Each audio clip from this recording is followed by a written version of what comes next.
Todos los cuerpos reales se deforman elástico-plásticamente bajo la aplicación de una carga o varias cargas. Un cuerpo puede ser tan insensible a la deformación que el supuesto de rigidez no afecte en grado suficiente un análisis para asegurar un tratamiento no rígido. Por el contrario, podemos encontrar otros materiales que más bien lo que andamos buscando es que sean flexibles y que se deformen ante la presencia de cargas.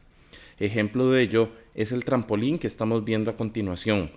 Lo que buscamos es que tenga el efecto de un resorte para que pueda impulsar a la persona cada vez más alto.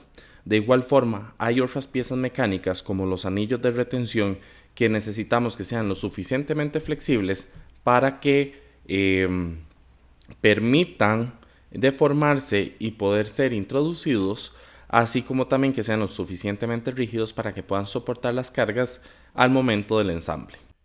Es justamente por esto entonces que nosotros debemos de tener muy claro para qué es que hacemos este análisis y cómo es que se comportan, porque todos los elementos que nosotros lleguemos a analizar, ya sean ejes, ya sean retenedores, ya sean vigas, etcétera, van a poder tener una deflexión en algún momento.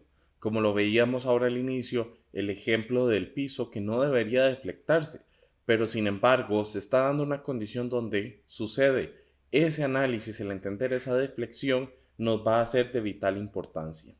Es por esto que lo primero que tenemos que recordar es cómo se calculan las constantes de los resortes o de dónde es que se vienen. Y recordemos que hay una relación entre la fuerza y la deflexión.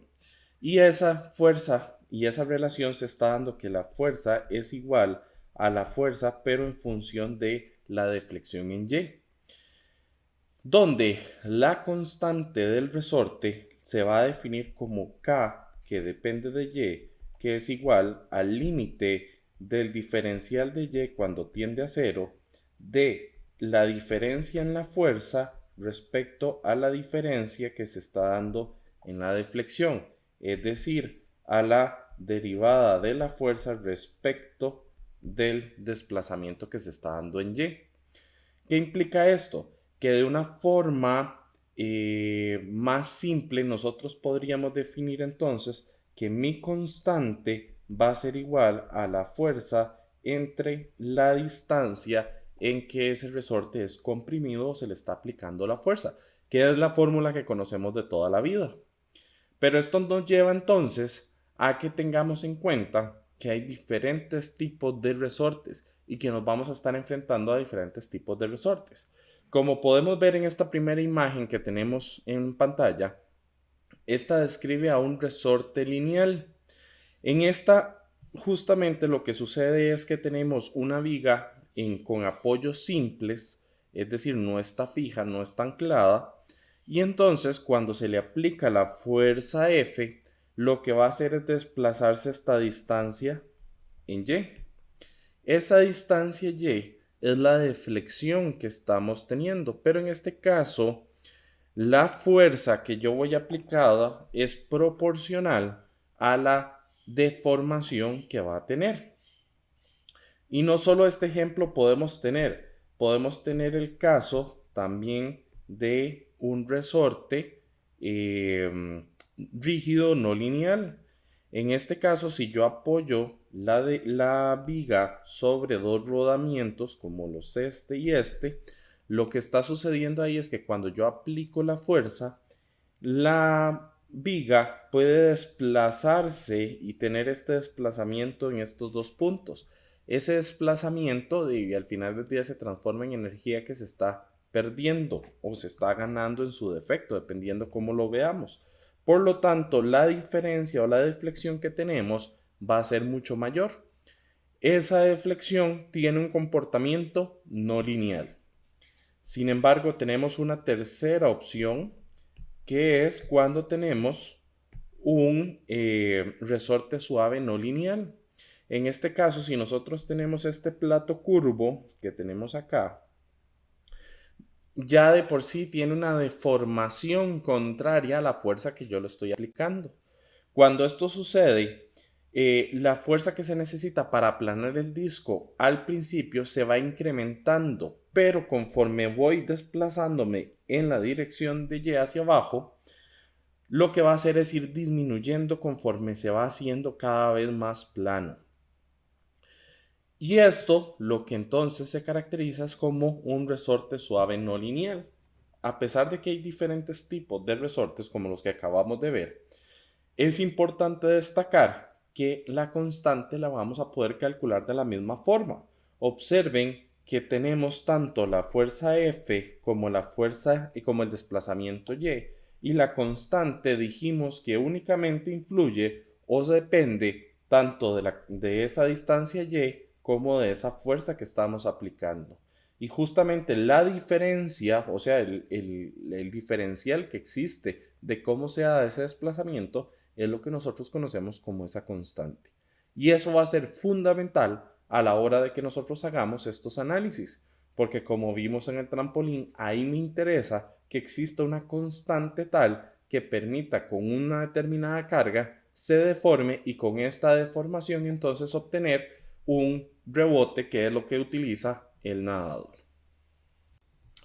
Como hemos venido viendo, en la mayoría de problemas que nosotros vamos a tener con cargas en diseño mecánico es porque se pueden modelar principalmente como vigas. Por ejemplo, los ejes que sean fijos o rotatorios, las manivelas, las palancas, las mésulas, las ruedas, entre muchos otros.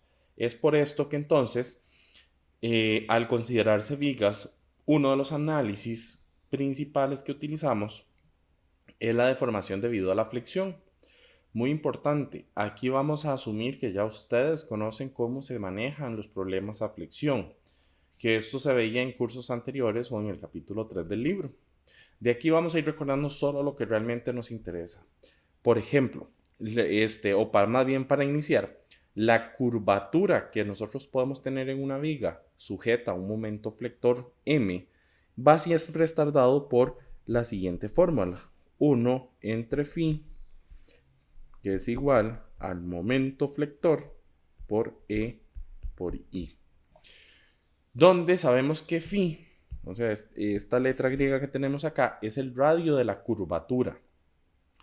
Y sabemos también entonces que hay ciertos procesos o hay ciertos desarrollos matemáticos que podemos tener, los cuales nos permiten saber cuál va a ser esa curvatura.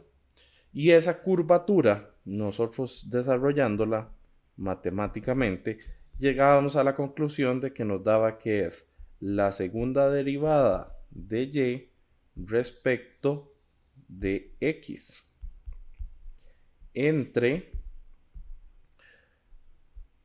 la raíz de 1 más la derivada de y respecto de x, esto elevado al cuadrado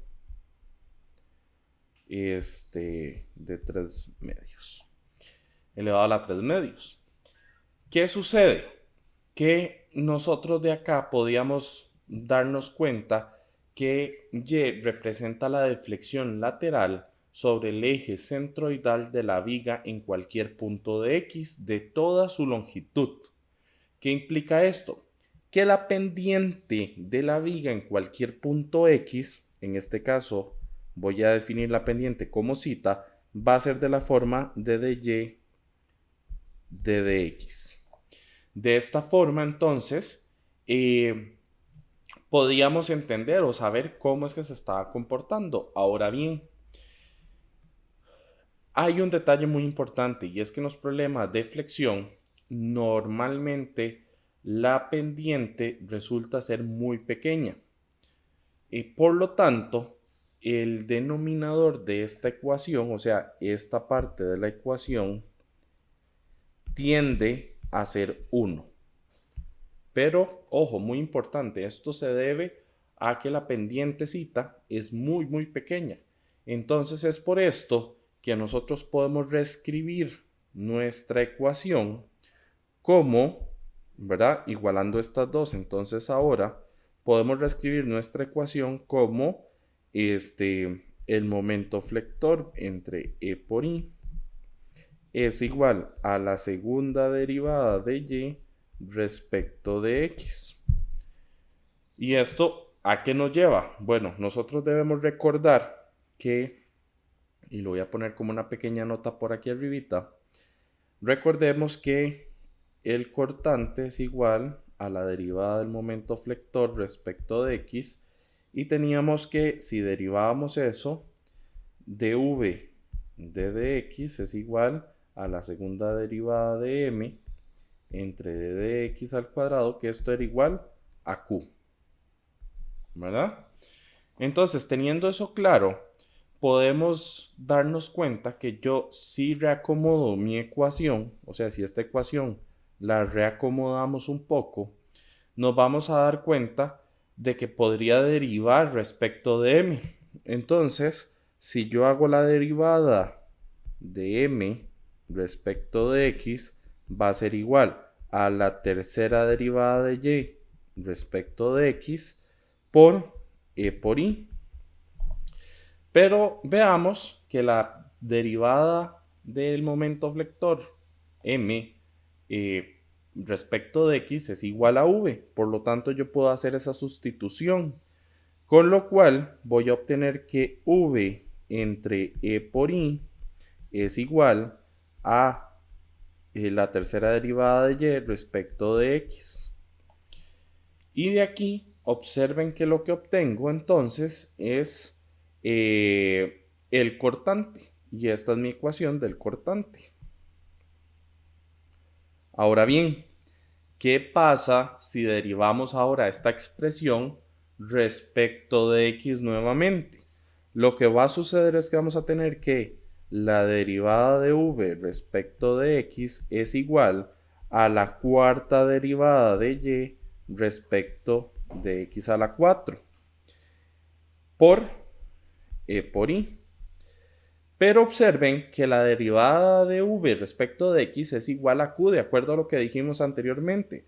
Por lo tanto, q entre e por i es igual a la cuarta derivada de y respecto de x a la 4. Y esta justamente es la ecuación de la deflexión. Entonces observen cómo tenemos la ecuación del momento flector, que sería esta que tenemos por acá. Tenemos la ecuación del cortante y la ecuación de la deflexión. Entonces, de esta manera es que nosotros podemos estimar en cualquier problema cuál sería nuestra deflexión, y es justamente así como lo vamos a estar desarrollando durante todo el curso. Muy importante es de notar cuál va a ser la convención que se va a utilizar a lo largo de todo el curso para el desarrollo de estos elementos. Lo primero que tenemos que darnos cuenta es que la viga siempre va a estar ubicada sobre el eje X, así como también el sentido positivo de X es siempre hacia la derecha en X, y el eje Y siempre va a estar en el extremo izquierdo de nuestra viga, donde su sentido positivo siempre va a ser hacia arriba positivo. De igual forma, todas las gráficas, el de cortante, flector, momento, pendiente o la deflexión, van a seguir la misma dirección, es decir, X positivo para la derecha en todos los casos y la Y positiva siempre hacia arriba. De esta forma siempre vamos a mantener la misma estandarización en todos los ejercicios. Aquí entonces cabe resaltar que cualquier fuerza que vaya en dirección Y negativo, pues vamos a asumirla como negativo, y cualquier fuerza que vaya en Y positivo, pues también la asumiremos como una fuerza positiva. Recordemos que la forma en la que vamos a estar calculando todos estos elementos es con los métodos que ya conocemos de cursos anteriores. Para eso se les recuerda que repasen todos estos procesos. Existen diferentes métodos para poder resolver problemas o calcular los problemas de deflexión en vigas. Estos problemas se pueden resolver utilizando las ecuaciones que acabamos de ver y dependiendo de la complejidad y lo que implique cada uno de esos problemas, es que nosotros podremos seleccionar cuál es el más apropiado. Uno de los métodos que se puede utilizar muy a menudo y por lo que se utiliza es principalmente por cuando tengo secciones escalonadas, es el método de deflexión con series de Fourier. Este lo que hace es utilizar o representa las funciones de un solo valor con un número finito de discontinuidades y con esto entonces puede hacer una diferenciación de las ecuaciones que hemos estado trabajando, o sea, de estas ecuaciones, y con la diferenciación de esas ecuaciones se pueden determinar en algunos niveles donde se puede evaluar los coeficientes de Fourier y entonces con esto ya se puede resolver los problemas. Principalmente se va a utilizar siempre que tenga una naturaleza continua. En los casos de ejes, por ejemplo, que son discontinuos, o sea que tenemos gradas, que hay diámetros diferentes, tendremos que tomar algunas otras consideraciones. Parte de lo que nosotros tenemos que tener es la forma en que interpretemos esos datos, puesto que nos sirven para encontrar las soluciones tanto de Q como de V como de M. Y estas soluciones deben de tener ciertas características. La primera es que pueden ser de formas cerradas. La segunda es que representadas por series infinitas, perdón, las cuales son iguales a una forma cerrada si las series convergen rápidamente. O la tercera es unas aproximaciones que se obtienen mediante la evaluación del primero o del primero y el segundo término de la serie. Las soluciones de estas series pueden hacerse equivalentes a las soluciones de forma cerrada mediante el uso de algún software. Estos software utilizan las fórmulas de Roark. Las fórmulas de Roark es las mismas que nosotros utilizamos para hacer el método de superposición. Entonces, esta es una forma. Ahora, esta forma, utilizando la serie de Fourier, es una forma generalizada que nos permite resolver múltiples problemas. Sin embargo, hay muchas otras técnicas que se utilizan para resolver estos problemas. Y son problemas de integración de la deflexión en vigas, es decir, como los que resolvíamos en estática y en resistencia. En estos casos, los métodos más comunes están el de superposición, utilizando las fórmulas de Roark o en su defecto las tablas. El método de área-momento, tenemos la de funciones de singularidad o la de integración numérica. Otra manera en que podemos utilizar es utilizando los programas de elementos finitos, en los cuales nos permiten determinar la deflexión de vigas haciendo uso básicamente de ecuaciones diferenciales, que es lo que resuelven este tipo de software.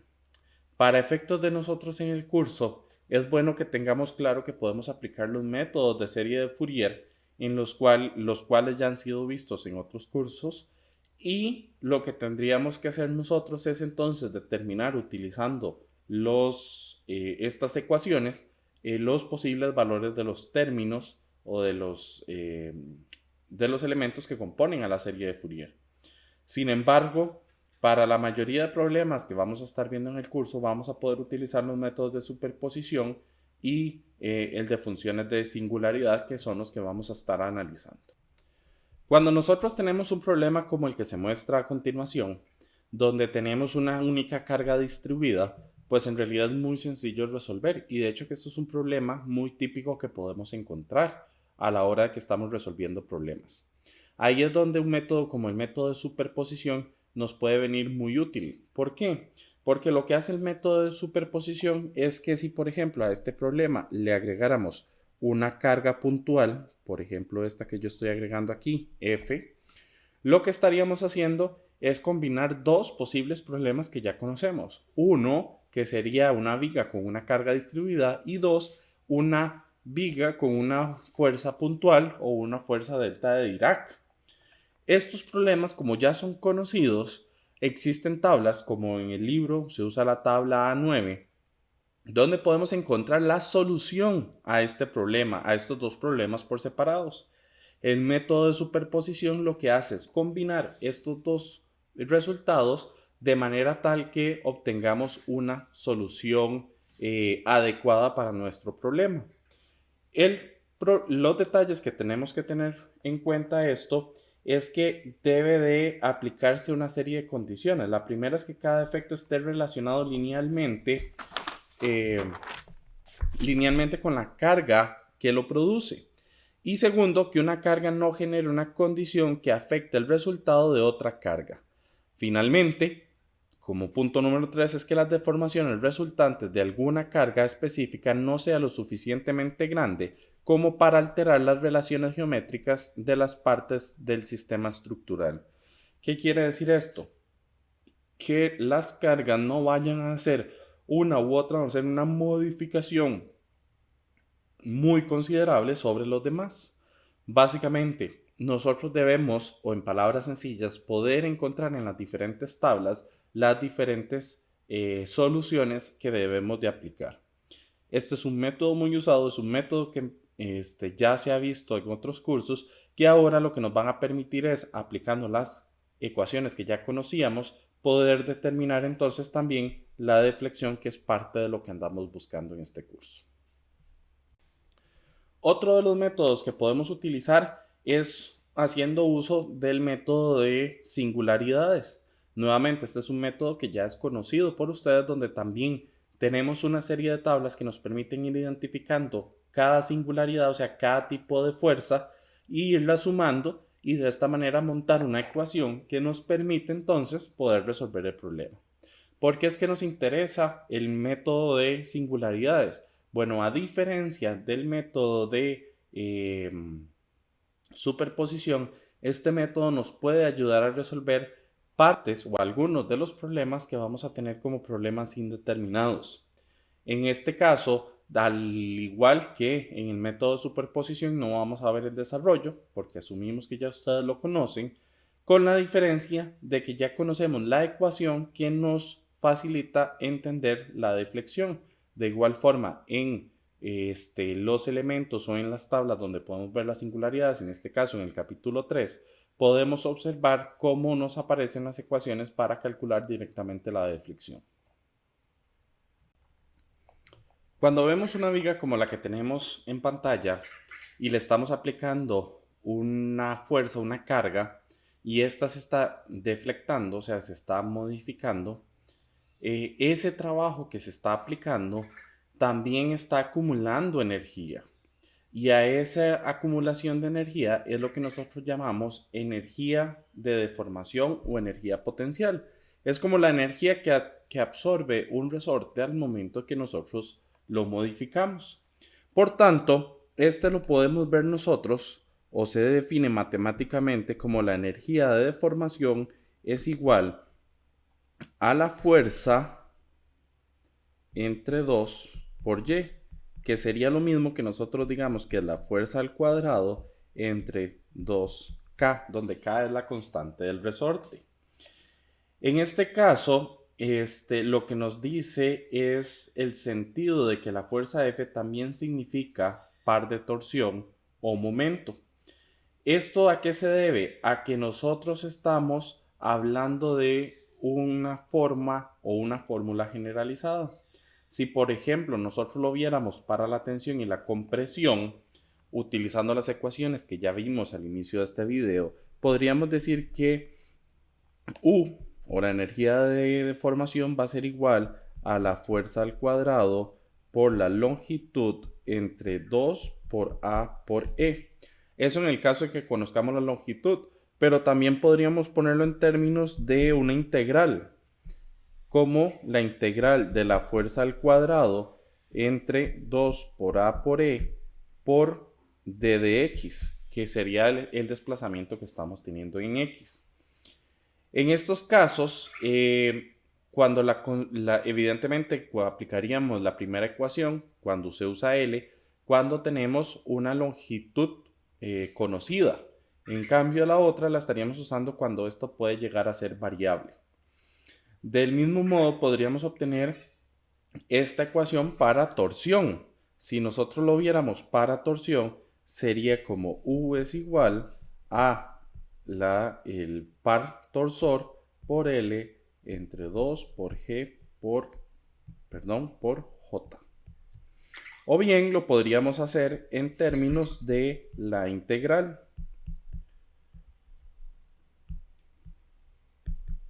Donde aquí vamos a usar d de x, pero el desplazamiento aquí sería normalmente en grados. Esto nos permite entonces ahora poder decir o tratar de encontrar la expresión de la energía de deformación debido a cortante directo. Y con esto vamos entonces a determinar que la fuerza F se somete a un elemento en cortante puro y el trabajo que va a estar realizando lo vamos a definir como F por D entre 2. Como la deformación por el cortante tiene varias expresiones, vamos a definir entonces que ese cortante directo va a ser como U es igual a F al cuadrado por L entre 2AG. Que vean que cambia un poco. Lo que cambia es los valores que estamos utilizando. En lugar de usar el módulo Young, usamos G. Y en este caso, también vean que U vamos a estarlo utilizando como la integral de f al cuadrado entre 2AG de dx. Y esta sería por cortante directo. Entonces, como ustedes pueden ir viendo, podemos ir definiendo la energía de deformación, o sea, esa energía que se está almacenando en las vigas o en las palancas debido a la flexión, debido a la torsión, etc. Ahora, la energía de deformación almacenada en estos elementos de las vigas las podemos definir como, vamos a ver, las podemos definir como el diferencial de U es igual al momento por d de s entre 2p o 2ρ, perdón, que recordemos que es el radio de curvatura, ρ. Y d de s va a ser la sección de la curva elástica con esa longitud o la longitud de la curva elástica. Nosotros podríamos eliminar el radio de curvatura usando la ecuación que dice que el radio de curvatura es igual a E por I entre M. De esta manera, entonces podemos decir que el diferencial de energía almacenada es m al cuadrado por d de s entre 2 por e por i. Entonces, para flexiones que son realmente pequeñas, vamos a tener que d de s va a ser igual a d de x. Entonces, en toda la viga va a resultar que si yo integro u, me va a quedar que es la integral de m al cuadrado entre 2 por e por i por d de x. Y de aquí entonces, de esta ecuación, suele ser necesario para la flexión, donde el momento es casi siempre la función de x o es en función de x. Entonces, de esta forma estamos obteniendo la energía de distorsión para la flexión. De igual forma, podríamos llegar a estimar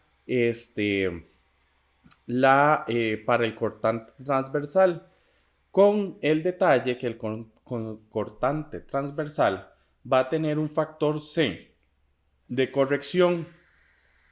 Este factor C se puede ver en diferentes tablas, como en la tabla 4.1, en el caso de que la estemos necesitando. En ese caso, el cortante transversal se va a definir como U es igual a C por V al cuadrado por L entre 2AG. O en su defecto, si lo vemos como una integral, sería CV al cuadrado entre 2AG de dx. Y estas son la manera en que podemos ver entonces la energía de distorsión o de deflexión, perdón, en cortante transversal. Y la pregunta aquí es, ¿para qué necesitamos saber que hay una energía que a la hora de aplicarle un trabajo a las vigas es acumulada. Bueno, esto se reduce a que hay un método que es un poco inusual pero muy poderoso y es muy utilizado, que es el teorema de Castigliano. El teorema de Castigliano estipula lo siguiente, y lo leo textual. Cuando actúan fuerzas sobre sistemas elásticos sujetos a desplazamientos pequeños, el desplazamiento correspondiente a cualquier fuerza colineal con la fuerza es igual a la derivada parcial de la energía de deformación total con respecto a esa fuerza. Entonces, aquí los términos fuerza y desplazamiento que se incluyen en el enunciado se interpretan ampliamente para aplicar de igual manera momentos y desplazamientos angulares.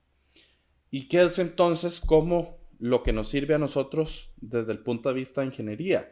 Vamos a tener que el desplazamiento del punto de aplicación de la fuerza Fi en la dirección de Fi va a ser igual a la derivada parcial de la energía de deformación respecto de Fi o de la fuerza aplicada en ese punto. Esto lo que nos permite entonces es resolver de una manera más sencilla diferentes problemas, como los problemas que son indeterminados. De igual forma, no solo lo podemos tener en términos de el desplazamiento, puede ser un desplazamiento rotacional y en estos casos solemos escribirlos en términos de zeta i es igual a la derivada parcial de la energía de deformación por el momento o el par aplicado. Este es muy importante, zeta está en radianes y la viga y el MI es el momento aplicado, y esto siempre va a estar en la dirección de ya sea de la fuerza o del momento que estemos aplicando. Ahora, nosotros podemos entonces aplicar el teorema de Castigliano mediante las ecuaciones que ya hemos venido viendo y, por ejemplo, podemos obtener la deflexión axial y torsional utilizando esto. Por ejemplo, si yo lo aplico para la deflexión axial, me quedaría que el desplazamiento del punto de aplicación va a ser igual a la derivada parcial de U, que ya lo conocemos, respecto de F. Y esta F lo conocemos que es F al cuadrado por L entre 2AE. Por tanto, si derivamos esto, nos va a quedar que es igual a F por L entre A por E. De igual forma, podemos hacerlo para la deflexión torsional, que esto será igual a la derivada parcial de U respecto del torque aplicado o del momento aplicado. Y esto entonces nos quedaría que es el torque al cuadrado por L entre 2GJ. Que esto entonces, aplicando la derivada, nos quedaría T por L por G por J. Entonces, esto lo que nos permite es determinar de una forma más rápida ese desplazamiento donde se está aplicando esa fuerza puntualmente. Es importante resaltar que este teorema nos permite entonces determinar diferentes fuerzas o diferentes acciones que se están dando, deflexiones, por ejemplo, en puntos que no necesariamente estoy aplicando una fuerza. Para ello, hay tres pasos que podemos dar. El primer paso es formular la ecuación de la energía de deformación total, incluyendo la energía debido a las fuerzas ficticias o momentos Q que actúan en el punto donde queremos ver la deflexión. El paso 2 sería encontrar una expresión para la deflexión deseada, o sea, un delta I, en la dirección de Q, tomando la derivada de la energía de deformación total respecto de Q. Y el paso 3 sería, como Q es una fuerza ficticia, resolver la expresión que se obtuvo en el paso 2 haciendo Q igual a 0. De esta manera, el desplazamiento en el punto de aplicación de la fuerza ficticia Q es, o lo podemos determinar, definido como el punto de deflexión es como la derivada de u respecto de q cuando q sea igual que 0. Y de esta manera entonces podemos determinar ahora sí en cualquier punto de la viga cuál va a ser esa deflexión, esa deformación total. Esto es muy importante porque recuerden, y cuando hablamos de estos valores ficticios, es cuando hacíamos los cortes en las vigas y podíamos ver las diferentes fuerzas a las que se estaba sometiendo ese elemento. Bueno, en ese momento es donde podemos nosotros ir calculando. Ahora, esto lo podríamos aplicar para cuando es tensión y compresión, torsión, flexión, e irlo aplicando a las diferentes ecuaciones para resolverlo. Todo esto nos lleva a que podemos entonces llegar a encontrar una forma de solución de problemas estáticamente indeterminados. Los problemas estáticamente indeterminados, recordemos que son aquellos en los cuales teníamos más fuerzas de restricción, es decir, teníamos más reacciones que restringían que ecuaciones de equilibrio estático que nos permitían resolver el problema. Entonces, en este punto, lo que nosotros hacíamos era, o lo que necesitamos es una ecuación extra que nos permita resolver estos problemas. Ahí es donde la deflexión o la ecuación de deflexión nos permite poder encontrar esa solución. Para ello, entonces, podemos encontrar dos posibles procedimientos. Uno de esos procedimientos es, primero, buscar cuáles son todas esas reacciones redundantes. Y aquí podemos seleccionar diferentes alternativas, no es que tengamos que seleccionar unas en concreto. El paso 2 sería escribir las ecuaciones de equilibrio estático de las reacciones restantes en términos de las cargas aplicadas y de las reacciones redundantes que seleccionamos en el paso 1, o sea, de aquellas reacciones que decidimos dejar como extras o que no podíamos resolver mediante las ecuaciones ya conocidas. El paso 3 entonces consiste en escribir las ecuaciones de deflexión que hemos venido viendo de los puntos en la ubicación de las reacciones redundantes del paso 1 en términos de las cargas aplicadas y las reacciones redundantes del paso 1. Normalmente las deflexiones son 0.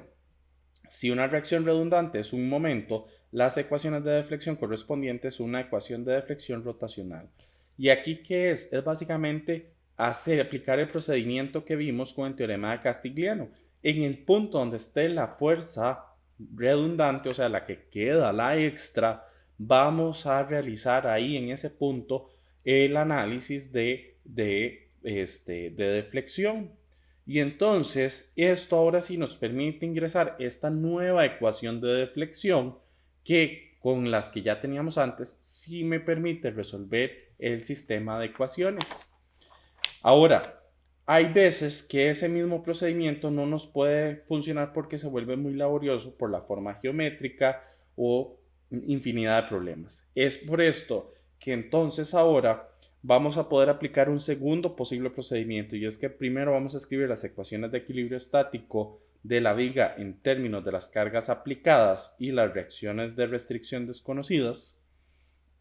El paso 2 es escribir las ecuaciones de deflexión de la viga en términos de las cargas aplicadas y las reacciones de restricciones desconocidas. Y con esto vamos a aplicar las condiciones de frontera consistentes con las restricciones. Para este procedimiento, entonces vean que el punto clave es tener las condiciones de frontera. Si no las tenemos, pues no podríamos aplicarlo. Y con esto quedaría entonces resolver el sistema de ecuaciones que nosotros tenemos implementado.